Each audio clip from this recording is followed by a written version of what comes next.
Partia Demokratike me koalicionin Aleanca për Shqipërinë Madhështore dhe kryetarin e saj Sali Berisha hapi zyrtarisht fushatën në sheshin Nën Tereza për zgjedhjet e 11 majit, duke prezantuar 183 kandidatët e qarqeve. I pranishëm ishte edhe drejtuesi i fushatës elektorale të presidentit amerikan Donald Trump, La Civita. Kryetari i Partisë Demokratike Sali Berisha, i emocionuar para demokratëve, deklaroi se sot nis betejë e Shqipërisë Madhështore. Në fjalën e tij, ai u drejtua kryeministrit Rama. Sot, Shqipëria pret me padurim ndryshimin e madh, pret me padurim projektin e madh, projektin më të bukur që ka njohur në histori, projektin e Shqipërisë Madhështore. Këto ditë,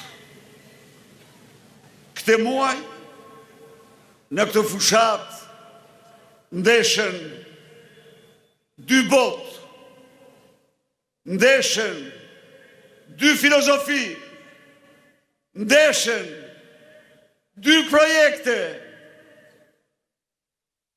Në njëra anë janë ata të cilët e sollën Shqipërinë në 12 vite në këtë ditë.